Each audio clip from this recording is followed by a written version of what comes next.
Assalamualaikum warahmatullahi wabarakatuh.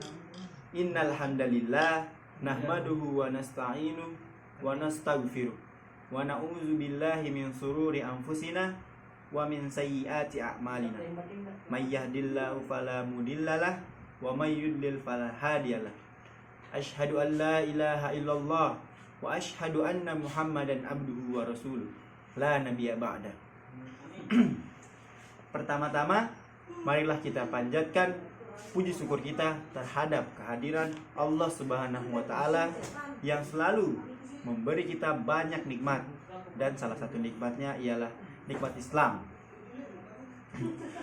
Salawat serta salam tak lupa kita haturkan kepada junjungan Nabi besar Muhammad Sallallahu Alaihi Wasallam yang telah membawa kita dari zaman kegelapan menuju zaman terang benderang, yaitu ad-dinul Islam.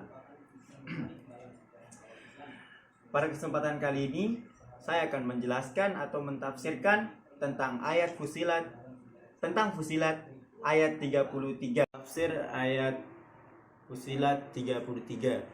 Ayat 33 dari surat Fusilat, surat ke-41 dalam Al-Qur'an, yang artinya, dan siapakah yang lebih baik perkataannya daripada orang yang menyeru kepada Allah, mengerjakan amal yang soleh dan berkata, sesungguhnya aku termasuk orang-orang yang berserah diri. Ayat ini mengajarkan tentang pentingnya berbicara dengan baik dan mengajak orang lain kepada jalan Allah.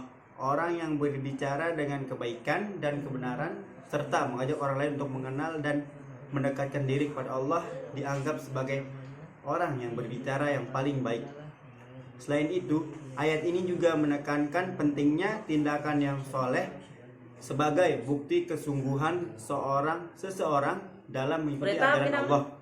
Tidak hanya berbicara, tapi juga melakukan amal perbuatan yang baik dan benar adalah bagian integral dari kehidupan seorang muslim yang benar. Ayat ini juga mengajarkan tentang pentingnya berserah diri kepada Allah. Seorang muslim yang sejati adalah mereka yang berserah diri sepenuhnya kepada kehendak Allah dan mengikuti petunjuknya. Berserah diri bukan hanya dalam ucapan, tetapi juga dalam tindakan dan sikap hidup sehari-hari. Ayat ini keseluruhan mengajak kita untuk berbicara dengan baik, melakukan amal yang soleh dan hidup dengan penuh kesadaran dan ketergantungan kita kepada Allah. Hal ini merupakan bagian penting dalam mengembangkan hubungan yang lebih baik dengan Allah dan juga dalam berinteraksi dengan sesama manusia. Juga mencela orang-orang yang mengatakan yang bukan-bukan tentang Al-Quran. Al-Quran mempertanyakan perkataan manakah yang lebih baik daripada Al-Quran. Siapakah yang lebih baik perkataannya dari orang yang menyeru manusia agar taat kepada Allah. Ayat ini menerangkan bahwa seseorang dikatakan paling baik apabila perkataannya mengandung 3 perkara, yaitu yang pertama, seruan pada orang lain untuk mengikuti agama tauhid, mengesahkan Allah dan taat kepadanya. Yang kedua, ajakan untuk beramal soleh saat melaksanakan perintah-perintah Allah dan menghentikan larangan-larangannya.